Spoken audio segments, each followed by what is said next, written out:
Hi everyone. Hi everyone. My name's Arsh Ellahi. It's 8 o'clock on Sunday, the 13th of Sunday, the 13th of November, 2016. Hope you're well. Hope you've had a great week. Hopefully, you're looking to a productive week ahead.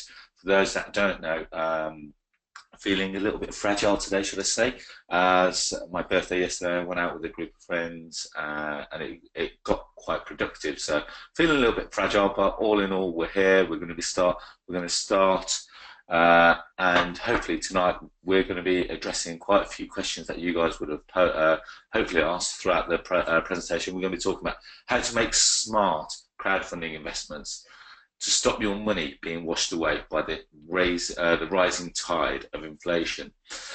So we're going to keep moving on. Tonight we've got online very good friends of mine and business colleagues. We've got Atuksha and Davin Poonwassie, who we're going to start talking about shortly. But before we do that, I want to thank you so much for trusting Atuksha, Davin and I with your time this evening. Yes, it's a Sunday evening. Yes, you could be doing anything other than sitting here listening into a webinar. But time is the most precious commodity, and I guarantee that this is going to be the best investment that you make.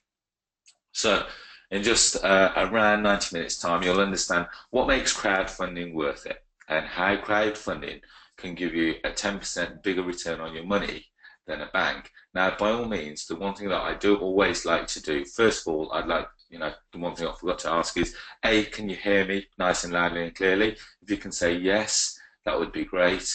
And second of all, if you can just let me know roughly what's your experience of, when we say experience, but what's your knowledge so far of crowdfunding? Have you got any knowledge on it, or are you just getting to learn about it? Is it a strategy that you're going to hopefully start to know about? Because we can guide this webinar exactly where it needs to go, and the only way I can do that if I know who we've got online, but more importantly, where you are with it, so that we can work on that. So a couple of people said, Michael said he's currently looking into crowdfunding. Okay, cool. A lot of people said that they don't really have much knowledge of it. Peter, well done, Peter, says he's raised money for charity with it. Fantastic, it's a great way. Okay. Property partner is my only crowdfunding knowledge at the moment. Okay, no problem. Someone said that know what it is, but not really looked at it for possible investments. Okay, so brilliant. Right, let's keep moving on. So why should you listen to me? So first of all, again, say thank you. I'm a best-selling author of a book called Boom, Bust, and Back Again. As the title suggests, it's never always been an easy journey for me. I've been involved in property full-time for the last 16 years. So I've been a landlord, which you could say I'm a bit of a veteran with it. I've got approximately 650 tenants, and you could say that I've earned my scars. I run a group of letting agencies for the last 8 years. We're currently in the process of franchising that and taking that pretty much nationwide. It's called Rent Me Now. And I'm also a property investor, trainer and mentor that has helped hundreds of people that are hungry for change to achieve financial freedom. So that's enough about me. What I'm going to do now is introduce you to a young lady and her partner, to the name of Atuksha and Davin, who are going to briefly tell you a little bit about who they are and what their experience is. So I'm just going to unmute them. Hi guys, can you hear me? Hi, can you hear us? Yes, I can. You're live on a webinar. Please do not swear. We wouldn't do that. Okay, brilliant. First of all, thanks for being online. Atuksha, Davin, are you with us? Yeah, hi. Fantastic. So we've got quite a few people online today, and they're still joining in as we are, because it's relatively we're just starting. Can you tell us a little bit about who is Atuksha, who is Davin, and what have you been doing? And more importantly, what have you been up to? Yeah, so I'll explain a little bit about who I am. I'm Atuksha Poonwassie. I have been investing in property with Davin since 2003. We started off investing through traditional channels, raising a deposit, going to the estate agents, buying a property, doing the same over and over again. We now have a small portfolio of properties in Kent, in Wales, and in France. So we are very well known to this space. In 2000, I set up a consultancy that specializes in customer relationship management. For people who don't know what CRM is, it's literally just helping businesses interact with their customers better.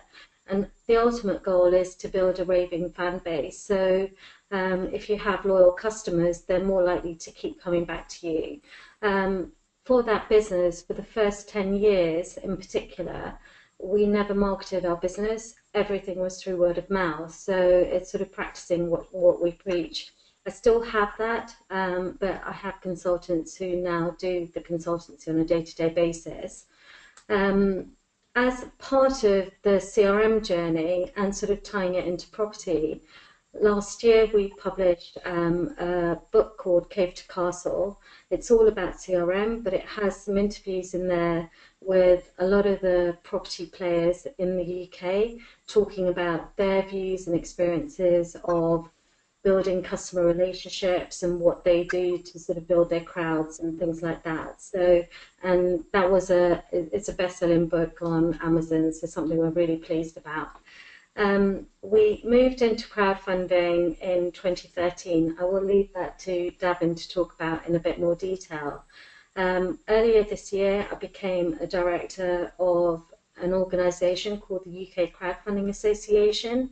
The UK CFA is basically like a trade body for crowdfunders, and it has over 50 different platforms as members. We also have a whole range of supporters, but there's some incredible talent as part of that group.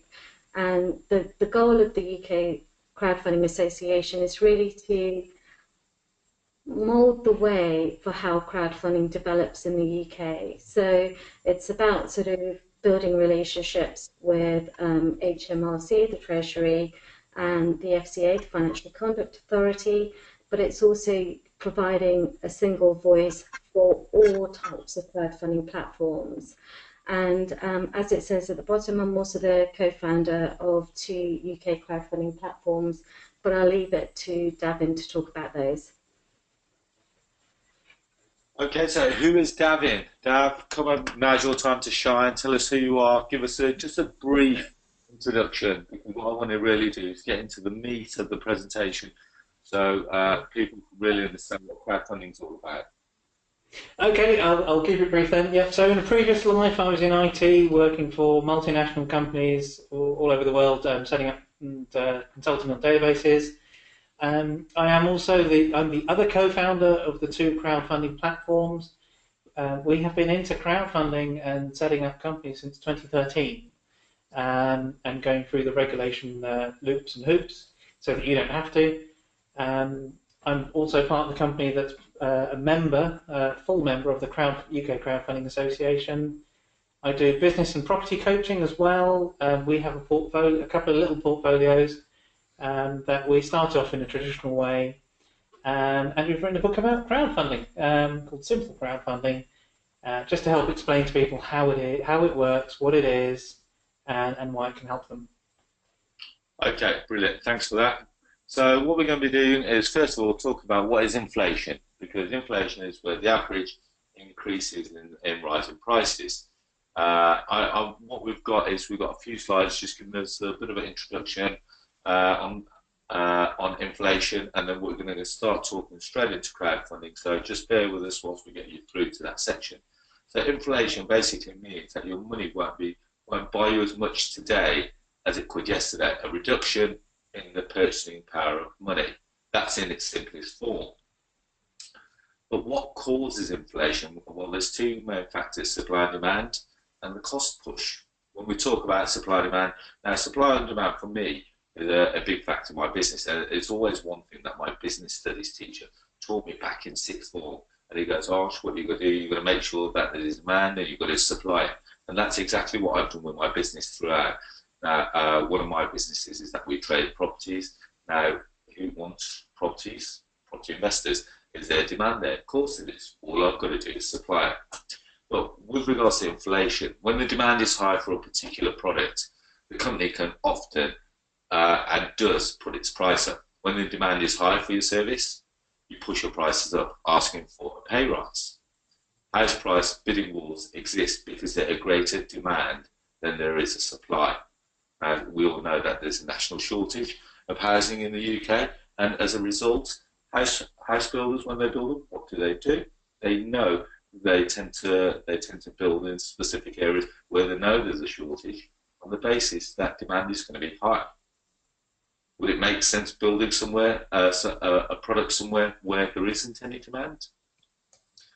You're able to find below market value deals where there is no interest or demand, where there's an oversupply of people or products, prices fall. And does that, we're giving you the very basic of supply, demand, and inflation here. Now let's talk about the cost push inflation, because this is where the cost of goods or raw materials goes up, and so do prices. We see this all the time.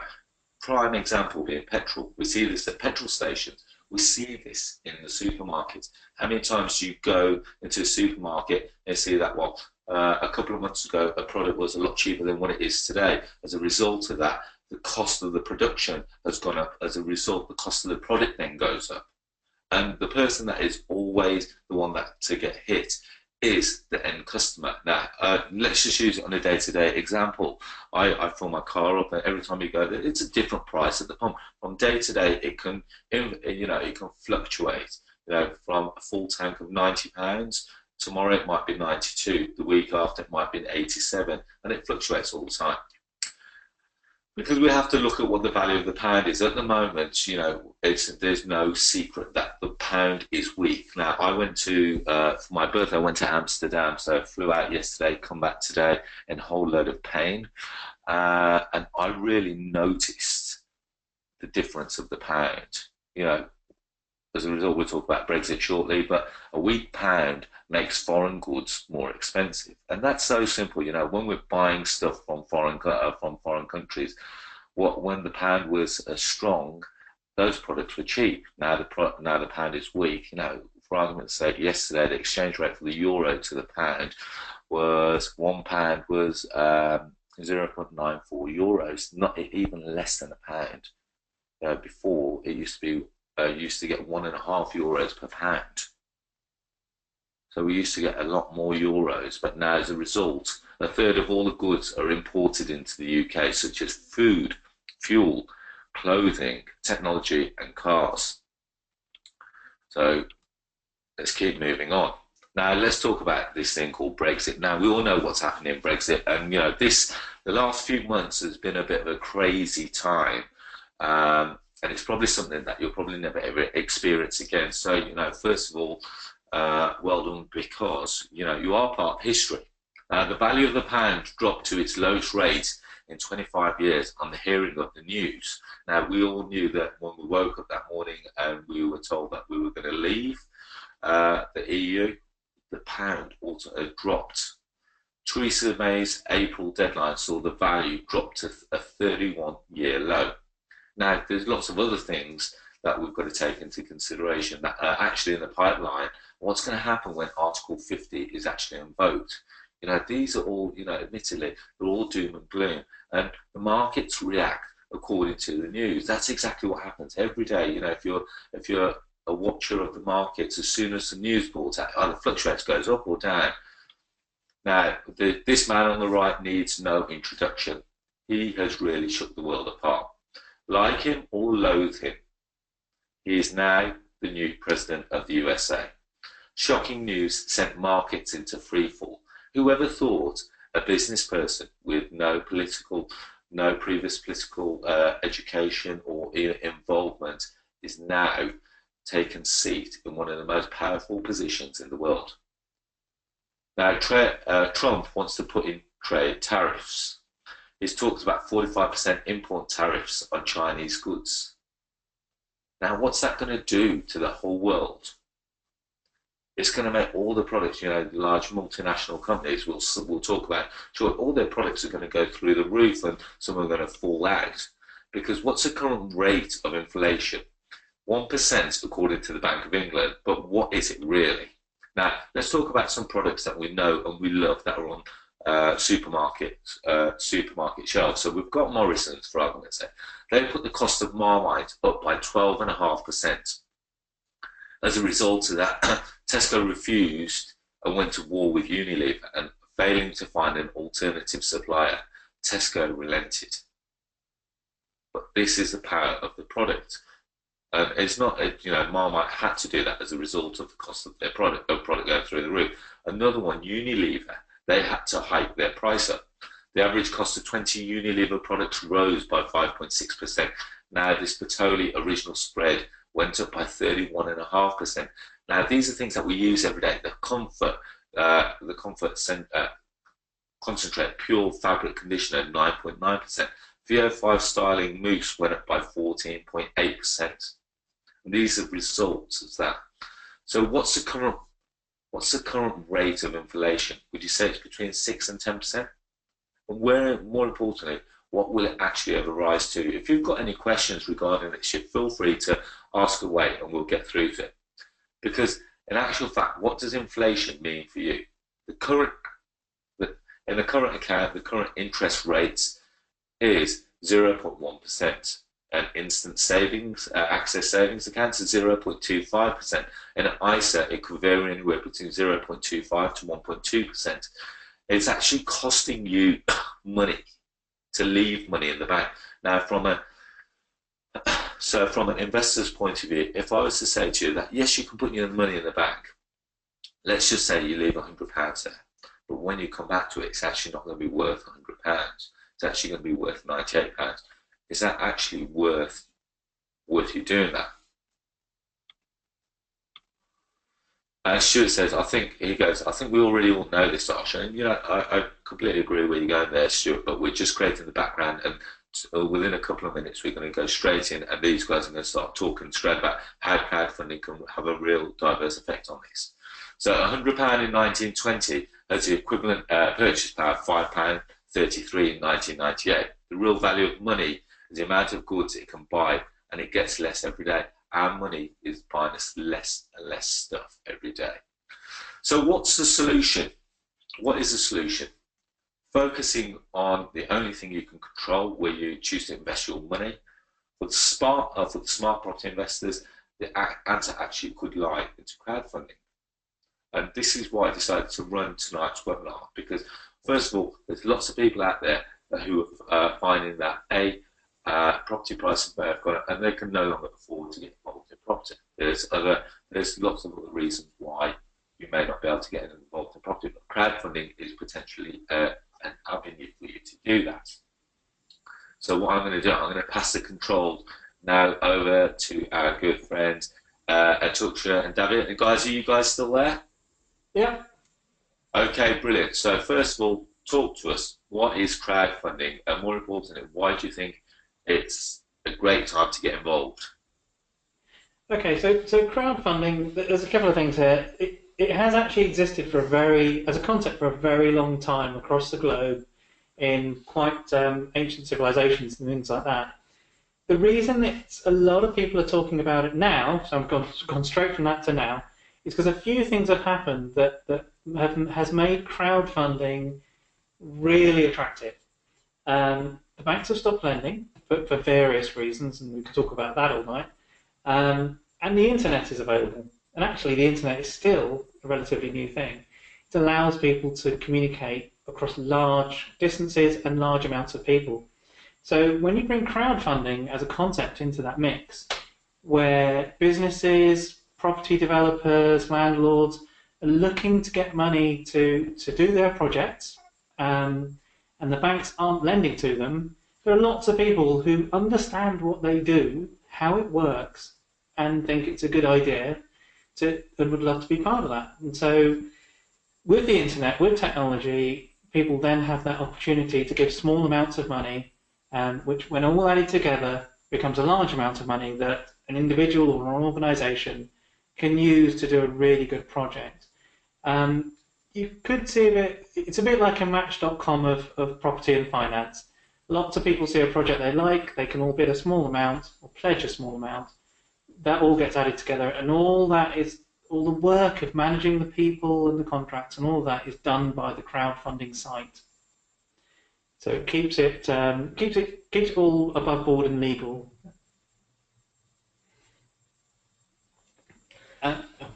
So one of the things to explain is there's actually 4 main types of crowdfunding. You've got equity, loan, rewards and donations, and I'll talk about each of these in turn. The top 2, so equity and loan, they're the 2 that are regulated in the UK by the Financial Conduct Authority, and the reason for that is they actually hold a little bit more risk. So one of the main differences, equity is literally where someone can invest in a company and they basically buy shares in that company. So you're buying shares in something. So for my investment of £10,000, I will get maybe 100 shares in a property business. That's equity. Loan, which is also known as peer-to-peer, is as it says, it's loan based. So I'm going to loan £10,000, and for that I will get a percentage return on my money, which could be anything between sort of 3% to 15–16%, depending upon the project. The rewards is literally you're getting something for the money that you put into the project. So you might get a widget, you might get first access to a game, but you typically, and this rewards is very suited to different types of projects or products rather. So if you've got, say you have a software or a game that you want to launch, you might decide to put it onto a crowdfunding project, a crowdfunding platform, and you may then say for everyone who invests a certain amount of money, they will be one of the first to actually receive that game when it's available. And the donation is you're providing a set amount of money towards a good cause. You don't actually get a return back other than knowing that you provided some financial donation as such towards a good cause. So that's the difference between the 4 types. So the 2 at the top, equity and loan, they're the ones that are regulated by the Financial Conduct Authority in the UK. Okay. Okay, so which is best? If you're looking for a really the better return on your money, then equity tends to have a higher projected return than loan-based. I'm not really going to talk about donation and reward so much here because they're not so much about the return that you're getting. So really we're talking about equity because it's return that we're looking for. Typically what would happen is a developer, such as some of the people on this call, might have a project that they're looking at. They want to turn something, let's say a house, into a HMO. They need some money to do that in the beginning, and they're going to increase the value of that property. So what would happen is a small company would be formed that owns that property. The money is raised by the crowd. Depending on how much you've put in, you get a share of that. Now, what we do is we have lots of shares for small amounts. So if you've only got £100, £200, you can put in £100, £200, and get the equivalent share of that. If you want to put in 10,000 or 20,000, you can do that, and you get far more shares. The project is then done. The value goes up. Typically, it will then probably be refinanced. And then you get your share back. Now your share will have gone up in value. If the work, as long as the project's gone very well, typically they do, you know the projects. And a lot of that is you look at who is doing the project. We'll talk more about that later to decide how you feel about that project and if you want to invest and when you want to invest. We should just say that the price of the shares does vary depending upon the project. So some projects or some raises that are available, you can buy shares for £100 each. Others, you buy a share for £1,000 or £10,000. It really depends upon what that overall project and looks like, or what that company is offering at that point. Okay. Okay. Right. So before crowdfunding was really getting there, getting a group of people together and getting funding could be quite difficult.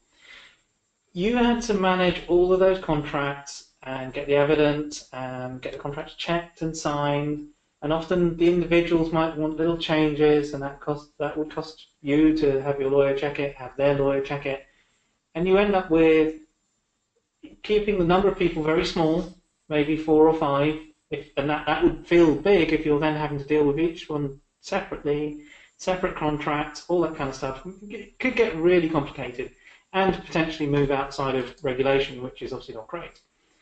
With crowdfunding, that becomes a lot easier. You've got the site which will sort out all the legals for you. Everyone has an equal say. You don't have to talk to all the individual people. Now, the thing about that is, consider if there is like 300 or 400 people who've put in small amounts of money. You can't talk to all of them.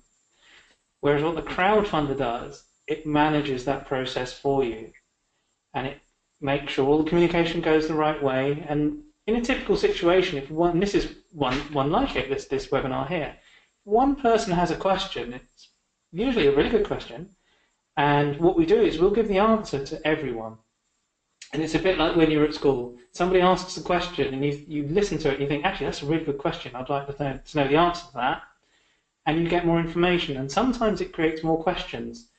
And what happens is this whole conversation starts coming up about your project and what's going on.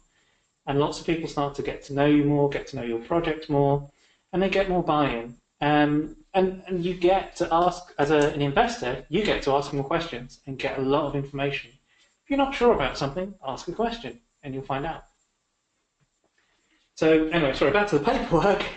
So the platforms manage that for you. They look up, they provide them and help you herd that crowd and help, as an investor, help you keep on top of what's going on. Yeah, so again, it depends upon the platform. Ours, for example, we have standard agreements that are available, but sometimes fundraisers want to use their own legal paperwork, which is fine. That's but what we do is we facilitate that process. So then it goes out to all people who are looking to invest in that project, and sort of just manage that communication flow. That's probably the way to describe it. So, I suppose, guys, just before you go on to this, I suppose this is one of the most important parts, because I'm listening in to this as an investor as well. The one thing I really want to know is, from a security point of view, if I'm going to put my money into a project which is on a platform, how is that money secure? So, so if we could look at that, that would be good. yeah, absolutely. So one of the things is, at the end of the day, Arsh, it is an investment. So all investments always carry risk. But what you do is you find a way to basically determine whether it's a calculated risk for you and whether it's acceptable. And we're going to be talking about risk in a short while. But from a platform standpoint, we are regulated by the FCA. There's an incredible amount of work that we have to do to make sure that we follow the rules, that we treat customers fairly, all the things that are really important to the FCA and to us, to make it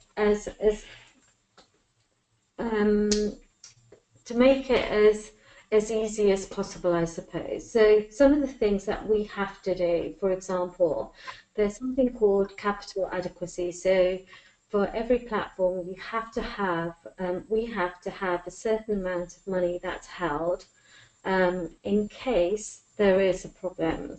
And it depends upon what type of platform you are and what the arrangements are, but there are minimum levels of capital adequacy that we have to have.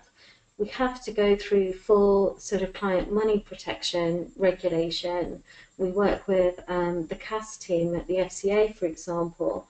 We have to treat customers fairly. The FCA is really keen to make sure that, you know, all of our customers receive the same type of information.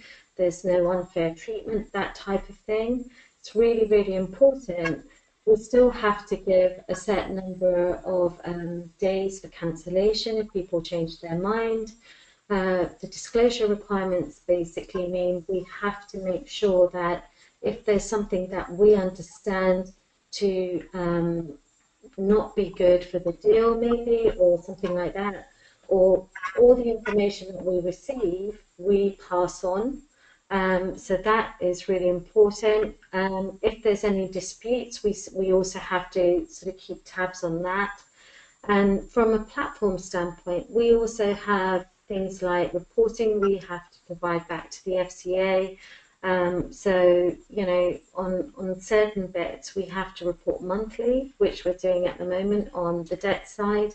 So the regulations are different based upon whether it's equity or debt, but they are, it's a very, very regulated environment, and we have been through a considerable amount of work to get to where we are, and the FCA feel comfortable that we're doing things correctly, otherwise we wouldn't be here.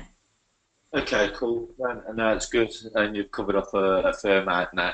First of all, I've got to ask: is anyone online? Have you got any questions with regards to security, or you know, if you were to look to invest into a project, what would be the kind of questions that you would want to be that you would ask a certain platform, or what is it that you'd expect from a platform in terms of security?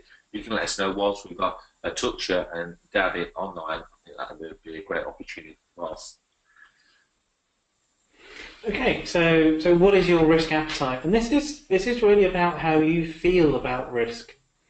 It's not an official FCA kind of classification, but it's helping you understand what is your attitude to risk, and understanding what risk is and what the risk of any particular venture is. And risk is in our everyday lives. And crossing the road is a risk. Driving is a risk. Going on the internet is a risk. So actually, it's always there, and it's not always necessarily a bad thing. Okay, so some people, and what we're trying to do here is actually classify it to help you understand sort of where you are and how you feel about it, so that you can quantify it. So some people only see the reward. They think it's all going to be great, there is no risk, and everything will be rosy. That's not ideal. You need to understand risk and understand what might go wrong and how likely it is. And that's really what risk comes down to. Often it's not likely, and sometimes people blow that up.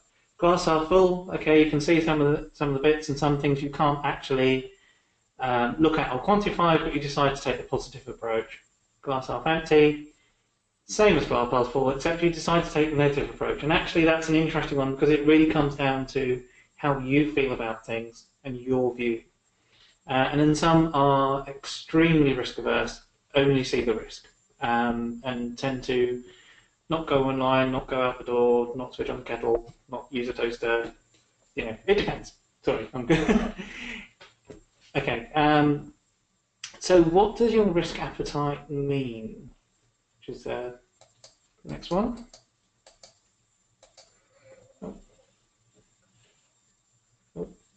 Sorry, have I just jumped ahead there? I think, yeah, we're looking for 28. Okay, so basically, yeah, when you say what is your risk appetite, obviously you're looking at, is it? Go on, do you want to elaborate on that? Okay, yeah. Can you click on that, please? Right. So the way we've tried to quantify that is that if you only see the risk and you really don't want to do it, now this is in the context of inflation. I remember back to when Arsh was talking about inflation, if your money's just sitting in the bank earning 0.25%, if that, then actually you're losing money. The value of that money is going down. So if you only see risk, you really are looking at ideally trying to put something, maybe 2 to 5% of what you can, in somewhere that it will get a better return to mitigate that. If you're glass half empty, you can invest a bit more. Sorry, if you're glass half full, you can invest a little more. That increases your risk, but then the question really does come down to understanding risk. So that's really understanding the project, the person, what could go wrong, what would happen if it does go wrong, what would happen if it goes right. And typically in property, and this is why property in many respects is an unusual part of crowdfunding, because you've typically got a tangible asset, a building, a house, a plot of land. If it all goes horribly wrong, you've still got a share of that. So then we go to glass half empty, where you're looking at investing a bit more. Okay, this is gone. These are in different order. That's why I'm talking out around. So glass half full, where you're investing a bit more. So you think it's good. You've done your research. You're happy with it, and you can get that back. And then you've got only see the reward. Sorry, I've got two different slides here. You're probably wondering why I'm sort of getting these orders mixed up, and they're actually in different orders. Yeah. So then only see the reward. Now that, again, it's about your appetite. Only see the reward, you'll tend to take high risks. Now, that I would suggest is for people who are sophisticated, experienced investors who really understand what's going on and are prepared to take that risk and actually deal with consequences if it doesn't work. So this is about you starting to think about your attitude to risk and your ability to take risk. I mean, to be fair, as a property investor sitting here listening in on this, every property investor will calculate risk differently. Now, I'm a firm believer that everything in property can be calculated, and you can calculate the risk to the nth degree. Now, let's put this down to simple terms. If you purchase a property and you decide to run it as a standard single, let's just use a round number of £100,000. Now, in actual fact, unless you're buying it cash and you're putting in all £100,000, your risk is £100,000. But let's just say that you leverage bank funding and they lend you 75% loan to value. Your risk to that, well, when I say your risk is £25,000, which is coming out of your personal account, or you're acting as a deposit. And then as a result of that, the way that you can calculate with what your risk to that property is, let's just say that you take out a 25-year product, or where on a Doug has just said the slides aren't moving. We're still on the risk appetite slides. We're just talking about risk, Doug. So bear with us. So if you wanted to calculate what your actual risk was to that property, let's say that the mortgage payment on that is £200 a month. Now that's £2,400 a year. Now calculate 2,400 by 25 years, and you'll know what your exact calculation of what your entitlement is. Obviously, that's not taken into consideration. So 2,400 times that by 25. The actual risk to that property is your 25 grand that you put in, and potentially £60,000 worth of mortgage payments that you're going to be paying over the next 25 years. We haven't taken into consideration other costs that we've got to take into, for say, insurance. We haven't taken into other factors such as rent coming in. But that's your worst case scenario. That's 60 grand for your mortgage payments plus your other bills. So you may have to take into consideration council tax, water rates, electricity, gas, working on the property that the property is completely vacant. If you don't rent it out for a single day, and so that's what I look at. I always look at what the worst case scenario. You know, what will it take to get involved, and if everything went completely against me, what would it cost me? Can I live without that? Could I, or could I live with it? Can I live without it? Is it going to take me into financial ruin? And I look at lots of things in lots of different ways, because risk can be calculated, and it should be calculated. I really urge every property investor to take risk seriously. As I said, I wrote in a book, my book, Boom Buster Back Again, And as we said, bust was a big part of it, and I learned the value of the crowd very quickly after a story in that book. So keep moving on, guys. I'm just conscious of the fact that we're on time, and people start to ask questions about the platform. So we want to really start to introduce the platform, see how everyone can get involved. Okay. Yeah. Okay. So maybe the thing to do, Arsh, is if you can you just move forward? Is that okay? And keep going. Okay, cool. Thank you. So I've noticed there are a few questions, and before we sort of explain how crowdfunding is different to just investing in another business and buying shares, there are a couple of questions. Would you mind if I just quickly address those? Yeah, sure, far away. Yeah. So one of the questions was with regards to insurance and whether or not there is insurance in case a project goes not to plan. Basically, with crowdfunding, there is no FSCS guarantee as you would with having money sat in your bank account. So that's one thing to be aware of. And it does boil down to the due diligence and all of that you do to minimize the potential exposure to you investing in that project. So that's on the insurance side. The platform that we run is called Simple Equity. We'll come back to that in a short while. In terms of how qualified the people who are evaluating projects are. So at the moment, Davin and I are involved directly in looking at the evaluation of projects. Our experience, we do have a lot of property experience from managing small builds, conversions, empty properties, that type of thing. So we do have a lot of experience there. We don't know everything there is to know about property, but then we also have some advisors which we do tap into if we need further assistance, or if there's something that's just not quite sitting right. So we have quite a big team available to us if we need it. And then the final question was with regards to who needs to have the capital adequacy, and that is the platform. So we are responsible for the capital adequacy, being the platform owner. So that hopefully addresses the questions. So how is crowdfunding different to investing in, say, Coca-Cola? So how is investing in a crowdfunding property project different to Coca-Cola? The thing with the crowdfunding projects that we have is you do have the opportunity to interact with the entrepreneur or the fundraiser. So you can ask questions about their experience. You can understand what previous failures or successes have shaped their current actions.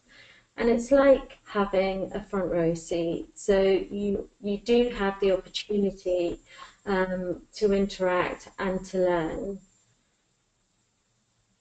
Okay, now just give me a quick example there, guys, is that I've actually invested in quite a few projects by crowdfunding, and one of my very first ones, I actually invested in Easy Property, which is owned by the same person that owns EasyJet. And the reason why I say that is because at that point I didn't know anything about crowdfunding, and I actually liked the model that they presented.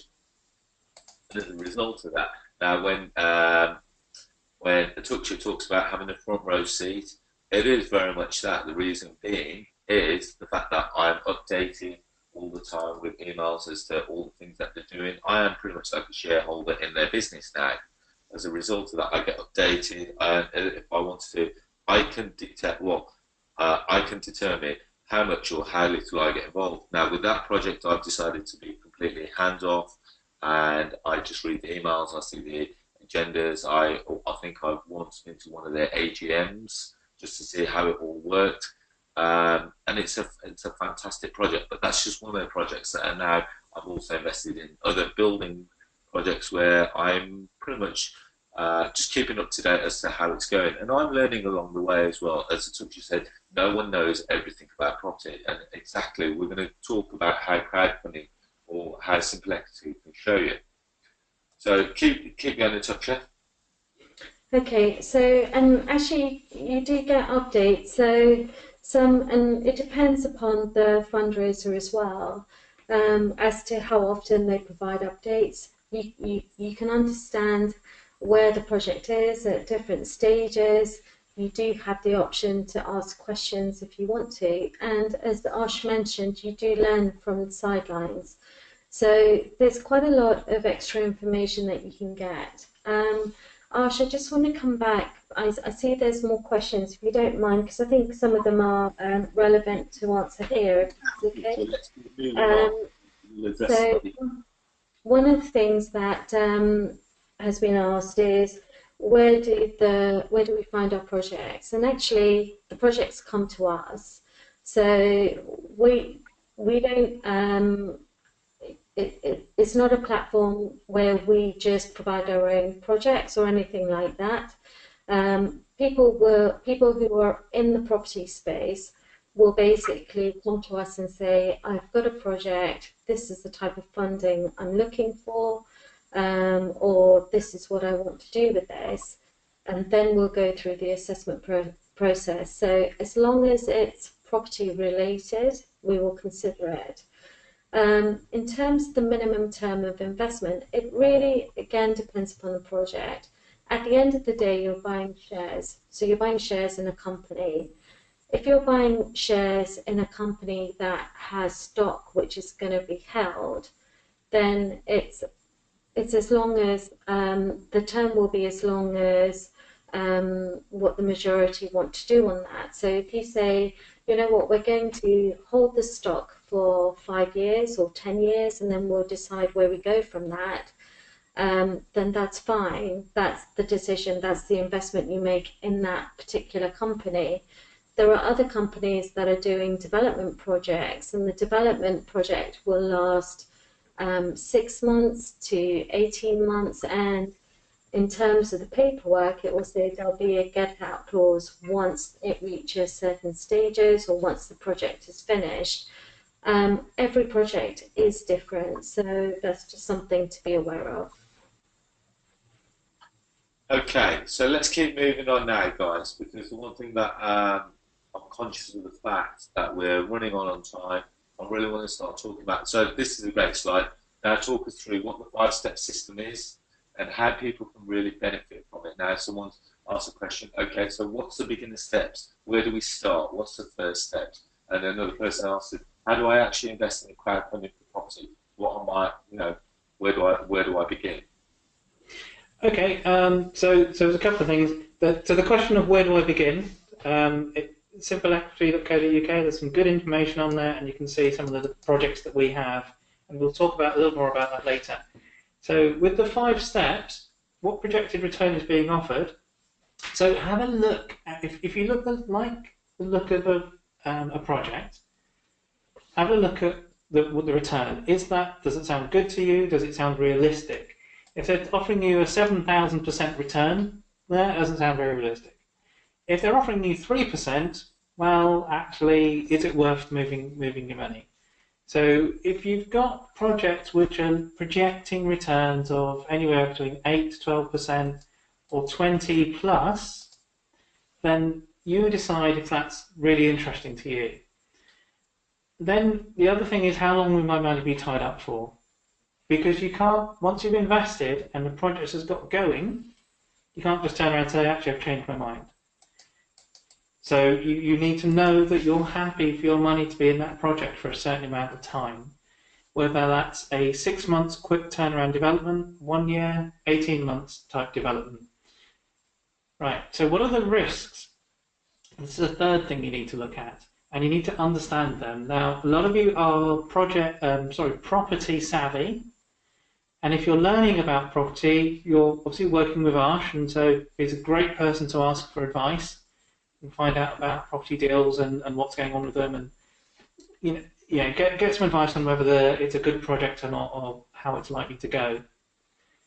So it's understanding the risk, and the risk is also how likely is it to work. So that's history of the person doing the project, the type of project, the area. What happens if it goes wrong? If it goes wrong, what's the value of what's left, which is typically the property or the land, and what's the process to sell it and get your money out, and what might you potentially lose? And you do need to understand that. Yeah, one thing we should say is whilst you can look at past performance, it never guarantees future performance. So we look at a number of things together, and that's one of the things you should assess. So all the things that Davin's mentioned, they are all things to consider, but have a look at every project in a lot of detail. Make sure you go through the financials, you know, the profile of the individual, you know, what's happened in the past, what they're projecting for the future. All of that comes into play. It's really important. And that's where the questions come in, which are quite good. Well, Okay. like I say, guys, we'll keep moving on. Yeah. I'm conscious again of time. Okay. But just something to bear in mind here is that, you know, that you talked about risk, etc. That I'm aware of quite a few bridging companies, and the reason why they've set up bridging companies is because they lend out loans to people, to property investors. Now, I'm aware of one particular deal where they lent on a property in Fulham. Market value was £7 million. They lent 2.8 million, and they were hopefully banking on the fact that if something happened, they would still have an asset worth £7 million. Now, I'm not saying that we should always look at the negative side, but the same with crowdfunding is that if something were to ever default, you'd only, obviously, the platform first of all would know what the market value is, and also would have a look at what the loan to value is. Again, calculating that risk so that you guys, whoever's involved in it from day one, knows that there's sufficient equity in the deal or uplift to be able to recoup the cost. But again, they have to mention that it's not guaranteed.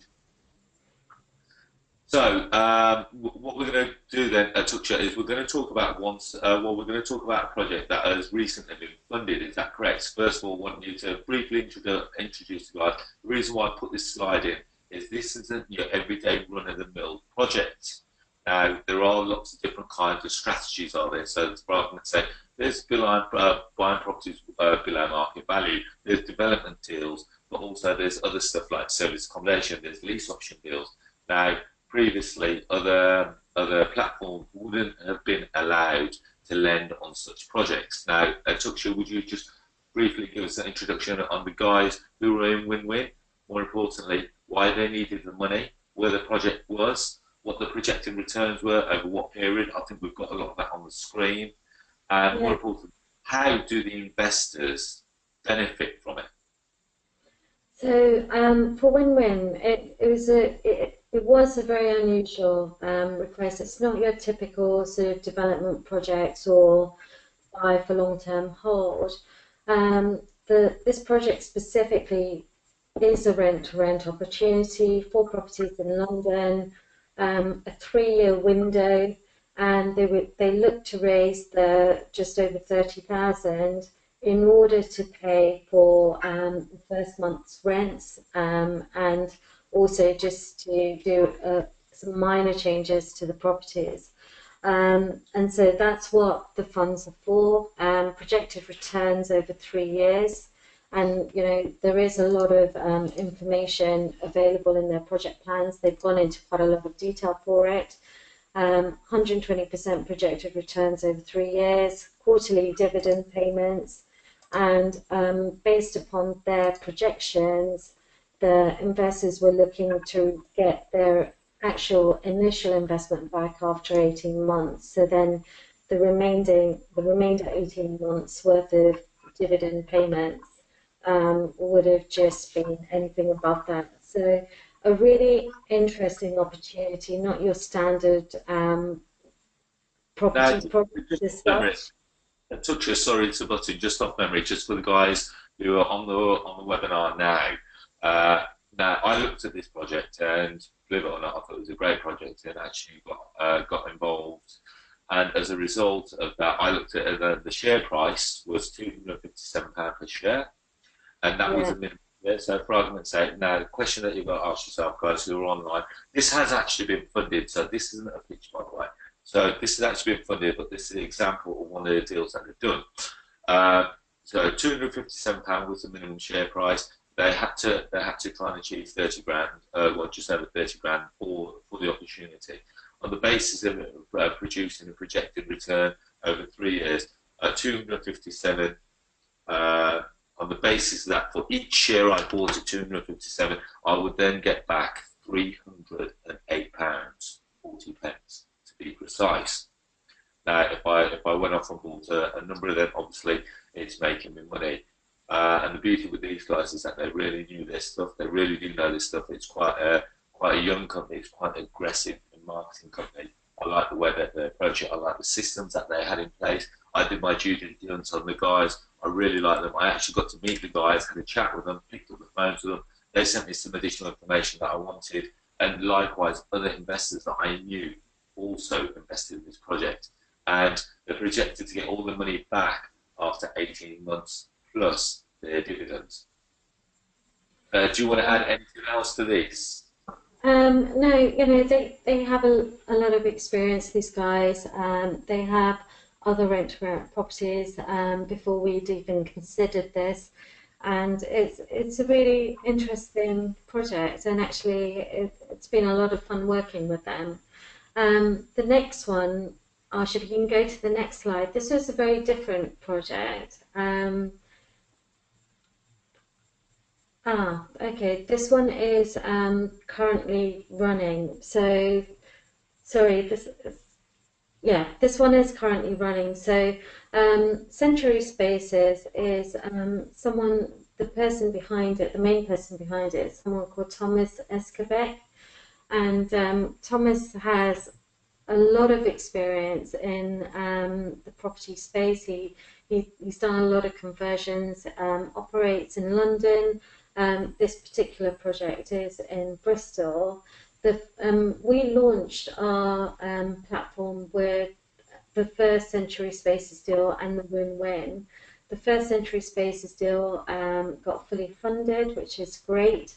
And this one is partway there. It closes on Friday.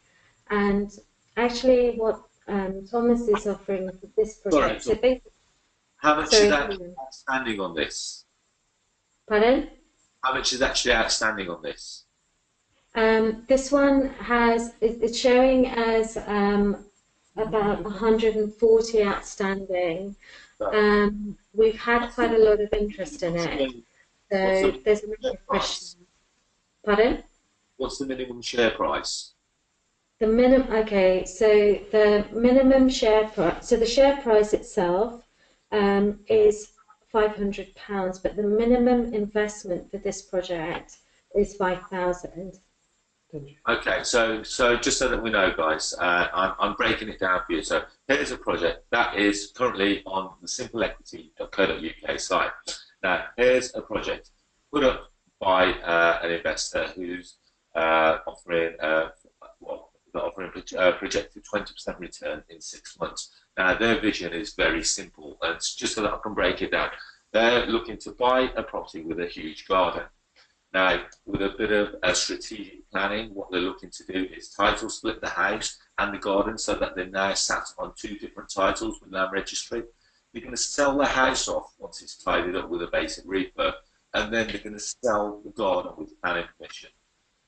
Now, that's simple stuff. All they require is a fund. So, for argument's sake, the minimum pledge on this deal is £5,000. So, for argument's sake, now my question is that where else would you be able to get involved in a project that's for every £5,000 that you invest, you're going to get £1,000 as a dividend, or a projected £1,000 dividend within 6 months?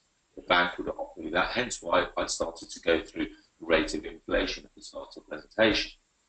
Now, first of all, yes, you get to learn on the project. So if you've never done a title split before, you can actually go through the whole process with them. The beauty with crowdfunding is, again, you can either be as involved or as hands-free as you want it to be. With this project, again, so they're not going in there with their diggings or doing anything. This is pretty much like almost like a desktop administration application, because all they're doing is buying, doing up, title splitting, and selling off. And the project will only get funded, or the project can only actually go ahead. I don't think we've actually covered this. The project can only actually go ahead if it is 100% funded. If it doesn't get 100% funded, unfortunately, no funds will be left. No funds will leave the platform for that project because it hasn't been 100% funded. Again, just moving on. So, what are the investment? Because people are asking. I'm just quickly going through the questions. Okay, so this comment goes, can you share the risk reward against a 5K so that the guest understands what we went through earlier, but specific with this one? The risk reward for the 5K? Yeah. So basically, the risk is that there's a number of things that could potentially happen. The thing about equity is you share the risk, you share the reward.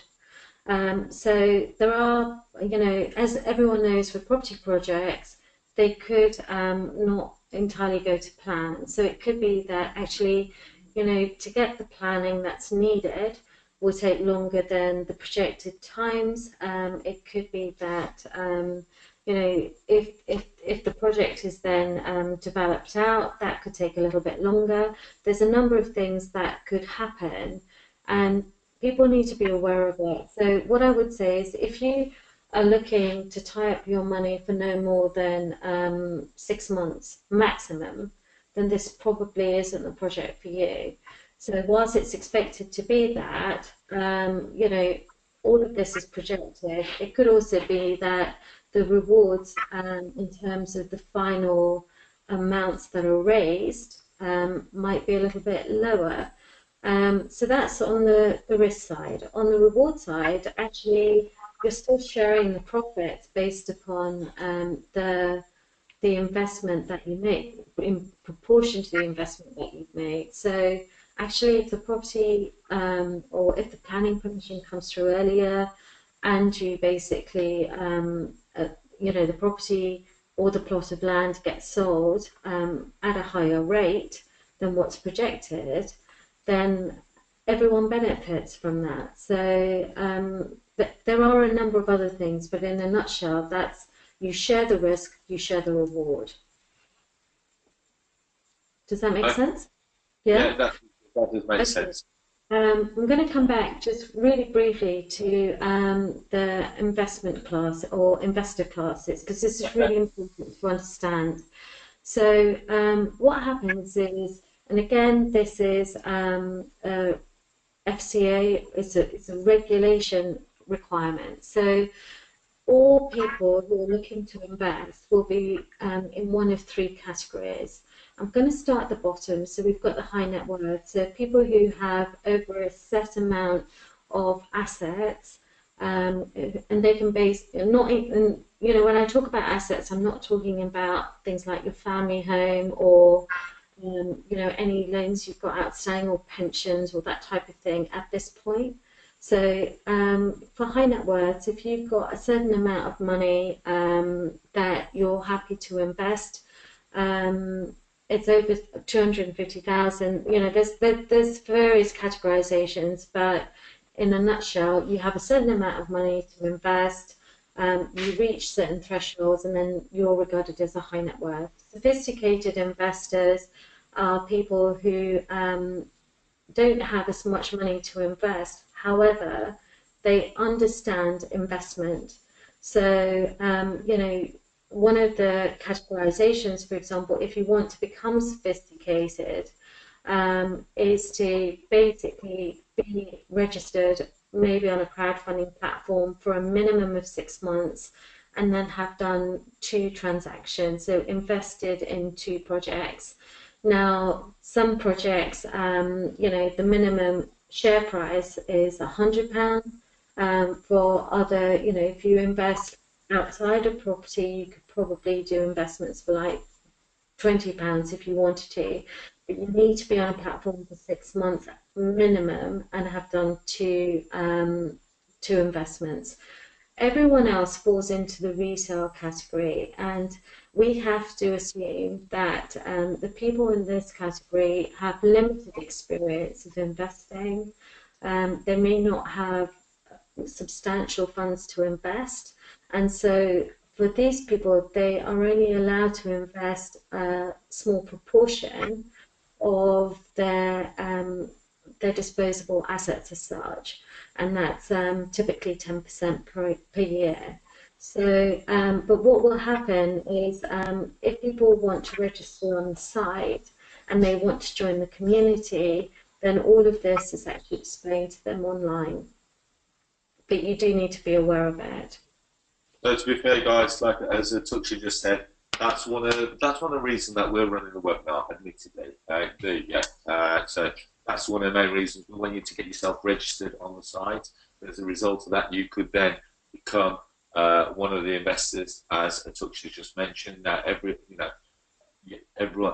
it pays to be a sophisticated investor. Now, for argument's sake, I'm doing a deal with Lloyds at the moment, and even though they know my business background, I'm considered a sophisticated investor, and it's a great benefit. If you, for argument's sake, you could, let's just go back to the scenario of the service accommodation project 2 slides before. You could have become a sophisticated investor with a minimum. Let's just say that you backed 3 projects similar to that at £250. You could have become a sophisticated investor with as little as £750. So, as well as that, you're not only making money, you're also you'll be making money on the profits as well. So keep moving forward. So there is actually more to crowdfunding than investing in projects for a financial return. You do have the opportunity to learn from the crowd, and just by understanding what questions people are asking and looking at the responses, the feedback that you get from the fundraisers, all of this really helps. The contracts that you'll see that relate to each of these projects, there's quite a lot of information that you do get. You also have, there's never been a better opportunity to actually take control, for the crowd to take control. And, you have the opportunity, whether it's property crowdfunding or something else, you have the opportunity to invest in the things that you believe in, that you love.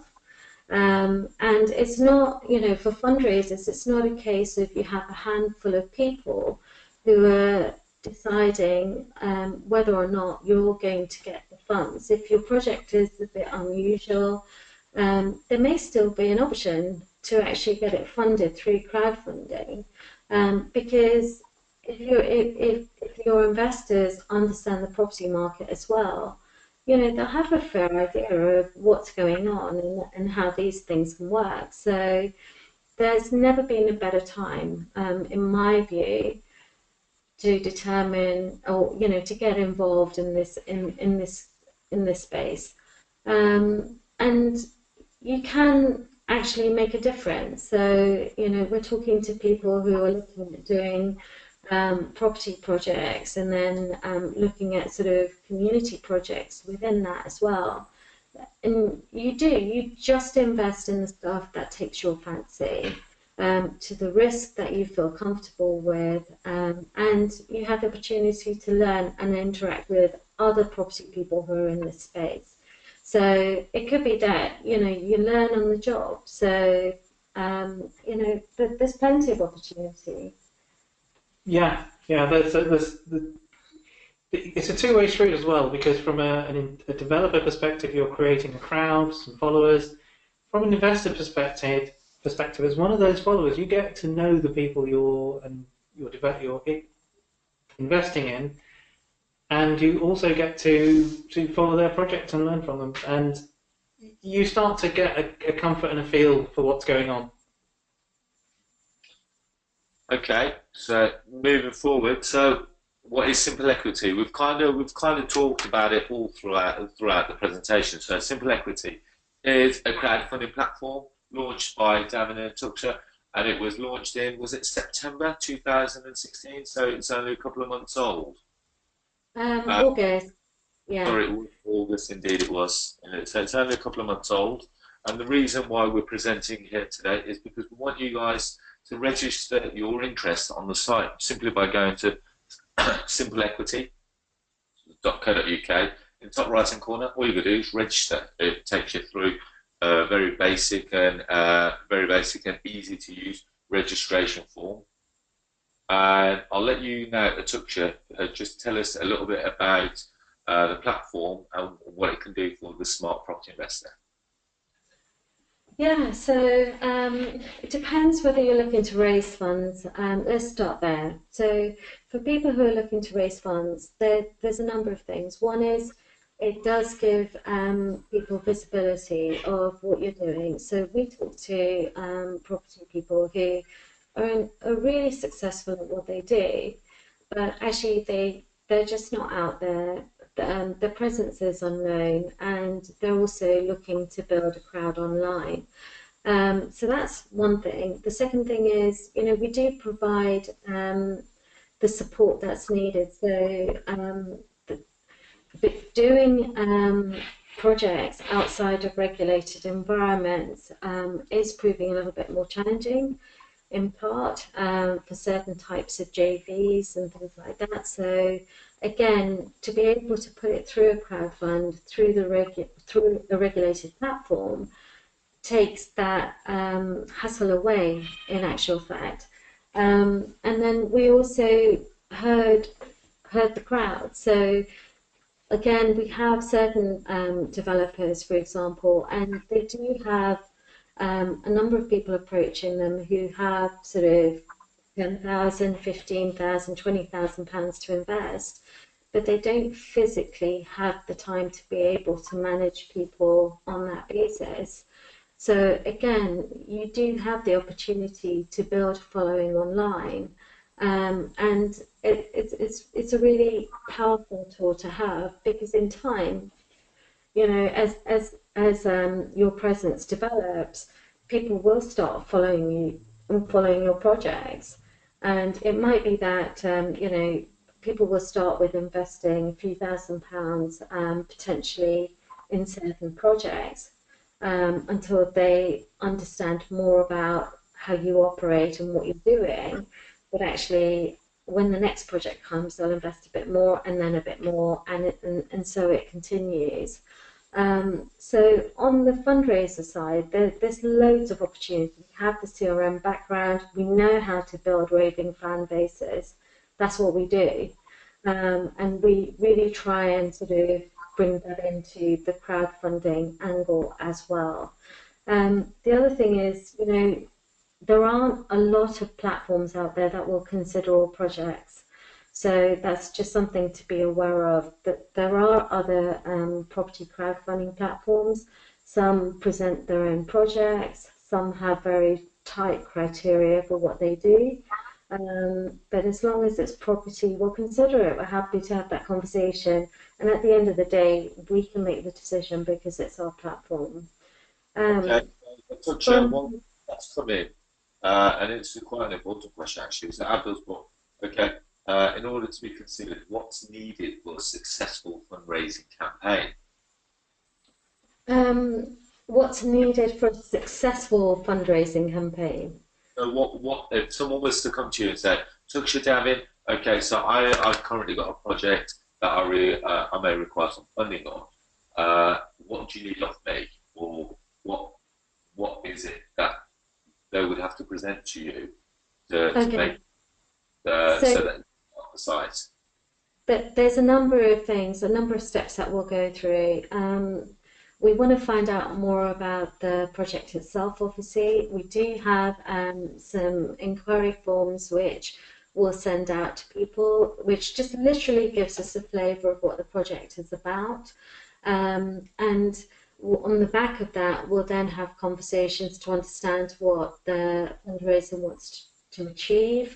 We're going to be asking about the financials. We're going to be asking about the exit plan, about the company, about the directors, all things like that, because we will also do a number of checks ourselves before the project will even go on the site.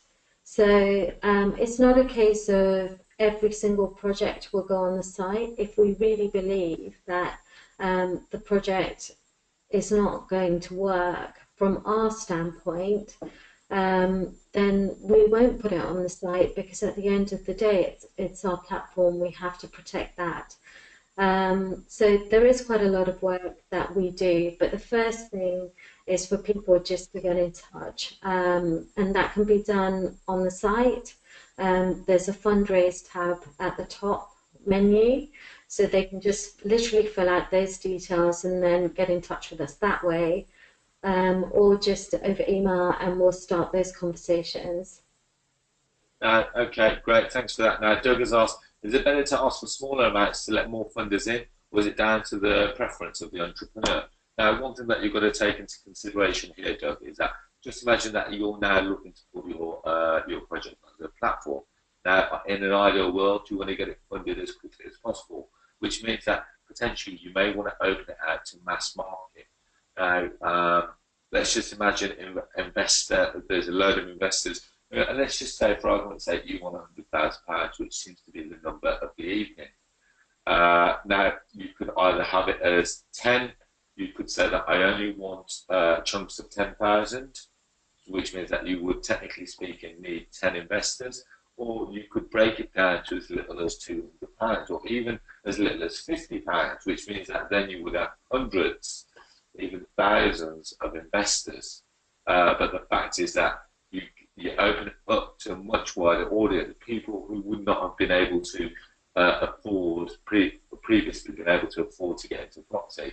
You're now giving them the window of opportunity to get involved in property. I come across property investors every day who love the thought of getting involved in property, but just haven't quite got the funds to do that project. But as a result of crowdfunding, this is allowing them the opportunity. Where else can they go and invest in a project for £257 and get involved in serviced accommodation? It's impossible. To go out and do it yourself, obviously you would have needed time, you would have needed a budget for the refurb, etc., etc., etc. And people are busy. So in that respect, you determine it, but obviously you've got to try. You all remember you have to set a time limit for how long do you want the campaign to run for, and you've got to make that realistic as well. Let's say, for argument's sake, you put it out on the site for 30 days. If it doesn't get funded within 30 days, that project no longer go ahead. Because obviously you've got to bear in mind that people who have invested in the project, they're expecting it to close in 30 days as well.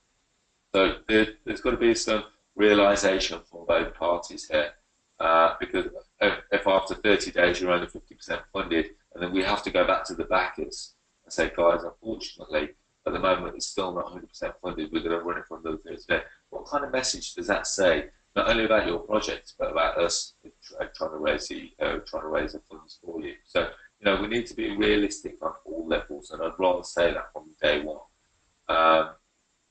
So there's a number of things to consider there. Hopefully that's kind of answered your question. So the question is, how can you get involved? Atuksha, do you want to carry that on? Yeah, so in terms of how to get involved, I think the first thing is just join the community. You don't have to start investing from day one if you don't want to, but if you're part of the community, at least you will have visibility of what's going on. And so to do that, you can either just register and do the first bit, which is literally just providing your name, email address, and you'll be part of the crowd. Or otherwise, you can sort of do the risk assessments, which you have to do, which we talked about, the categorization for what type of investor you are and that type of thing. So then if you go through to the full process, you then are ready to invest if there are projects that take a fancy. So that's the first thing to do, I would suggest. Okay.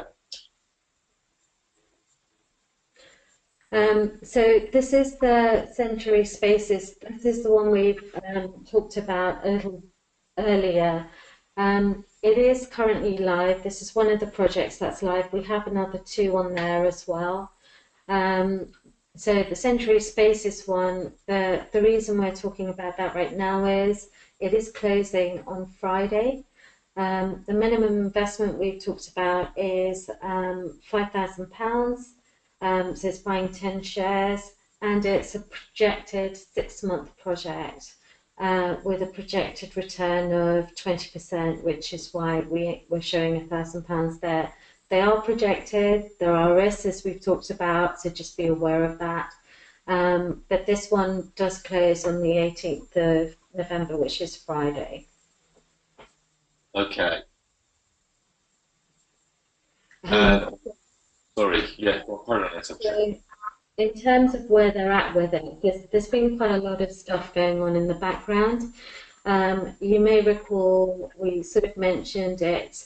It's actually a property, and then it's got a massive plot of land on the side.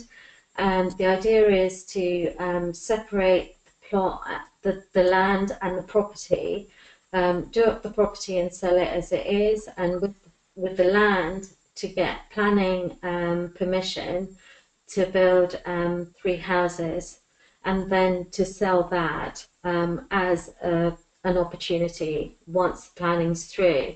A pre-planning application has gone in, and the full response is actually on the site. It's available to registered investors, so you do have to register to access the information that's downloadable. But it's looking interesting because council have said it will help them achieve their 5-year housing supply. It's by no means a done deal, but you can see the full response on the site. Opposite, they're also building out a massive leisure complex. So there is quite a lot of development going on in that area, and it's looking like an interesting project. Okay. And the person behind it is someone called Thomas Escobeck, who I mentioned before. He's completed 10 property projects in the last 2 years, and he does specialise in conversions and developments of sort of 10 to 30 units typically. And again, there's more information available for download on the site, and part of the main download information, there's information about Thomas there as well. So you can have a look, read up on Thomas as well. If you then have further questions, there is the opportunity to ask questions, and that will be fielded through to Thomas, and it will be passed back to everyone who's shown interest in that project. So that kind of brings us to a close. I suppose we've got a little bit of time for some questions, but like I said, there's no. So Abdul says the link doesn't work. Okay, what you might want to do then, Abdul, is go to www.simpleequity.co.uk and then look under the projects tab, and it will show you all the details there. But the one that you might want to do is that the link is case sensitive, so that just make sure that you've got all the T's and the I's and the capitals in the right place. But what I do want to say is, first of all, hopefully, thank you for spending time with us on Sunday evening. Hopefully you've now understood how crowdfunding works and how it can actually stop your money from being washed away by inflation. I want to say good luck on your investment journey, and hope on the basis that you've heard some of the stuff that we present today, you may turn around to us and say, Arsh, we've got a project that might be of interest to you. You know, is that something that the site could try and help us fund? Or alternatively, you might turn around and say, Arsh, I've got some funds that just sit around at the moment, not doing a great deal for us in the bank. You know, what would you suggest, and how can we make you start making some money? There are 2 different ways there. If you've still got unanswered questions, feel free to give me a call. As always happy to help, always happy to talk. You can call me on my mobile, which is probably the best method. Just purely because I'll get inundated with emails. And the one thing that I do want you to do is don't forget to join the community at simpleequity.co.uk. Here's what I'm going to do for you guys. I've only just thought of this off the top of my head. For every person that registers on the platform today, I will give you a free ticket to my next up-and-coming event in London on the 3rd of December 2016. So on that day, we're going to be running a rent-to-rent workshop as well as a deal trading workshop. So I'll be showing you how to find deals across the country. And if you join the platform today, you will have a ticket for free. Atuksha will inform me who's signed up. And as a result, I will then send them the information to confirm that you can come on that London workshop, which is Saturday, the 3rd of December 2016. It's going to be held in it's in a hotel which is 2 minutes walk from London Euston train station. So it's pretty central. So if you like the thought of that, happy to help. And so just quickly go through some of the questions. Okay, so someone's come in and said, well, first a lot of people saying good presentation, thanks a lot. Lots of questions. Doug says, will it be good to speak tomorrow? Yes, Doug, give me a call tomorrow. When you said that the return is £1,000, surely that is 6,000 because obviously you get the 5,000 return as well. That is correct. So you get your original 5,000 back plus the 1,000. So you've got 6,000 in total. Mustaner said, excellent webinar, learned something new today. Thanks for the invite. Akram, like I said, this is literally just for the people who are on this webinar. Okay, so quickly moving forward. So, are there any questions with regards to crowdfunding? Are there any questions with regards to simple equity, what they can, what they can't help with? Any questions for Atuksha? Feel free to ask any questions and we can go from there. Okay, Arnold put simply brilliant, guys. Like that one, mate. Okay, so David's put, do you provide any further details on developers, credit reference, company reports? I noticed that the person that you're promoting is a director of 8 of the companies, not the usual person. But just having his CV on the website doesn't give much indication or real history. Now, David, that's a great question. Yeah, so one of the things we can do is, because we have certain information available, as you can imagine, not all information is appropriate to share. But what we'll do is, for every question that we get, that information does go back. So the reason that for Thomas, for example, he sets up a company for different projects, which is why he's then also a director at different companies, managing the different projects and that type of thing. So it's not that we'll happily provide the information, but what we'll do is we'll push that through to the fundraiser first and just make sure that part of it is fine. So some people are happy just for all the information to be shared straight off. Others, we just need to check with them first. But every single question that we get about a project, about the fundraiser, will absolutely go back to them. Also, the due diligence that's being shown there is exactly what it is expected of investors. So go out, check everything, check our site, check the developer, and as it does bring up questions exactly like that, then that's the perfect time to ask them. Okay, so Michael's asked a question. So quickly going through. So I'm curious, is it 5,000 investment generating £1,000 in 6 months? Is it just estimated? Now it's projected after, and remember we went through the whole part of the presentation about the risk ratio, that there is some risk associated with crowdfunding, as like with anything. But on the basis that, on the experience of the developer, you'd like to think that they're going to turn good. And in actual fact, Atuksha, do you want to talk about the project that this week you guys alone have funded and also paid back?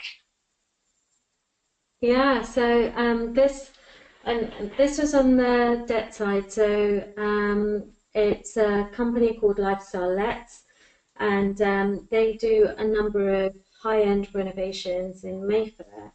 And we started a raise with them 6 months ago, actually, or it got funded 6 months ago. It took probably about a month or so to fund. Yeah.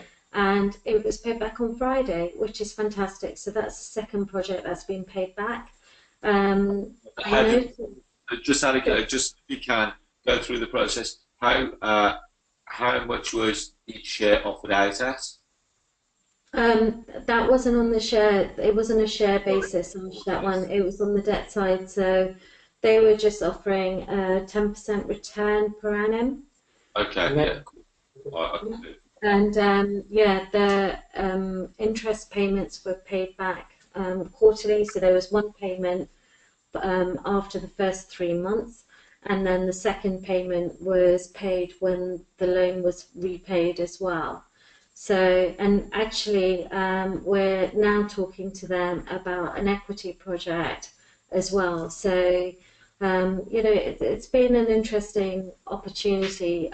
What we're seeing is that people will start with a project, but then quite soon after, projects will come back on, different projects will come back on from the same people. One of the questions I noticed was how often do projects come on our platform? It really depends on the project opportunities. We're evaluating quite a few every week. And actually, at the moment, we probably have, in terms of decent projects, which we're just sort of evaluating final details for, there's probably another 3 or so to come on to the platform relatively quickly. Believe it or not, guys, we actually turn away a lot more than we take on. Yeah. We're very, very due diligent on deals. So, unfortunately, a lot of them don't make it onto the platform. We're not happy with putting it on as a result. That's how strict we are with it, because, with all due respect, we've got to make sure that we tick all the boxes, not only for the person with the project, but also the investors that's looking to invest. Is it a good better project? Of course, and we need to make sure that the people who are investing keep coming back time after they've been paid to go again and start investing again. So hopefully that gives you some indication as to what we're doing. Now, good question that's coming. It goes, is the project director also a shareholder? It depends on the project. So for Thomas's one, for the Century Spaces one, Thomas is going to be one of the shareholders, yes. So he's actually involved, so he's got some skin in on the game as well. Douglas asked, can people use crowdfunding to fund portfolio building? Yeah, absolutely. It really depends. Every approach is different, but it can be done, yes. Okay, keep moving on. I think we've kind of answered most questions. So Michael's just coming again. Investors choose to have their project return rolled up at a higher rate of interest than that paying a monthly return. Sorry. So that will depend on the deal and the project and how it's going to work. As an investor, if you look at a project and you wanted to do that rather than get your various interim payments depending on how it's put together, you could always ask, but I would imagine it's going to be unlikely, because you have to remember that when a deal is put together and the repayment structure, it's usually done in such a way that it's the most efficient for everyone involved. Now, if something changes drastically part-way through a fundraise, you've got to ask the question, why is that? Now, it can happen for the right reason. I think if that is the kind of deal you're looking for, then look for the kind of deal that is like that from the outset. Yeah, that makes sense. I think that's the important thing, is the deal, the project at the beginning will state the parameters of that project. So at that point, you can't have certain investors wanting to roll up their returns whilst others get interim payments and that or dividend payments or even interest payments depending on the debt side. You can't mix and match. The project is what the project is, and so that will be specified up front. So there are certain projects. So we have one project that has on the debt side that has interest payments monthly. Another one was rolled up to the end. Another one had quarterly payments. On the equity side, you have certain projects that will offer dividend payments, others that won't early on. It depends on the project, but all of that information will be available there. Okay, so Amjad is coming. Sorry, okay, so first of all, Abdur says, Abdur, if you could just send us a message with your phone number, says, could you give us the contact details for this £1,000 return on 5,000 in 6 months? So, Abdur, if you want, first of all, get yourself registered on the site, which is simpleequity.co.uk, and then the guys, Atuksha and Davin, will be in contact with you tomorrow, or if you want, you may even be, whether you want to have a chat this evening. If you've got some time, then I'm sure those guys would want to have a quick chat. Sorry, I know that I've just nominated you to start work. That's fine. So Abdur, if you want to give us your phone number, and then those guys can give you a quick call.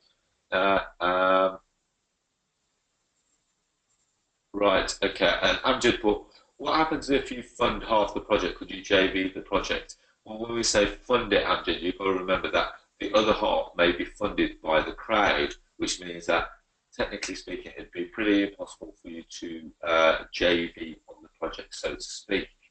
But you would be a majority shareholder. So, in essence, alternatively, if you wanted, we could always ask the question of the person who's put the project on the site. If you were to come in and say, okay, Arsh, or hi Atuksha, hi Davin, this is how much money I've got. I want to put it in this project. Can we do something on that, etc.? You can ask the question. You can come back with an answer, and hopefully somewhere in the middle. So it is very flexible. In that respect, we can always ask whatever question that you want to put, and hopefully we'll come up with a solution for you. It's not a case of no, computer said no. We'll ask, and if we can help and assist some way or another, that'd be great. Abdur, if you want to just send us a message with your phone number, I'll get the guys to call you. So I suppose on that note, we kind of actually, here we go. We'll answer this one. Do simple equity investors hold first charge on the project investment? No. So basically, what happens is it depends what is in the terms of the project, right? So one project, for example, the investors were buying the property to start with, which was available on option. And so at that point, the company that they've invested in, it does own the first charge to that property. So yes, on that basis, but it's not always the case. It depends upon the project. So that's something, again, that will be available in the project details. So you need to have a look at that. Okay, brilliant. Well, I suppose on that note, guys, we've kind of answered all the questions. I've really enjoyed being on the webinar. Atuksha, Davin, have you enjoyed it? Yeah, absolutely. It's been really interesting, and actually the questions we've had are really, really good. So thank you so much for inviting us, Arsh. Yeah, thanks for the invite, and thanks everyone for dialing in. The questions have been awesome. Do sign up, and we can continue to answer more questions. Perfect. Okay, brilliant. Well, if there's any other questions, feel free to give me a call, or if you want, you can go directly to the guys at simpleequity.co.uk. I think Doug's just said that he's going to join. He's just joined at the moment. So great. Hopefully, on that note, I'd like to wish you all the very best. Enjoy the rest of your Sunday evening, and yeah, enjoy. And no doubt we'll speak all very soon. Take care. Good night. God bless. Thank you, everyone. Bye-bye. Good night.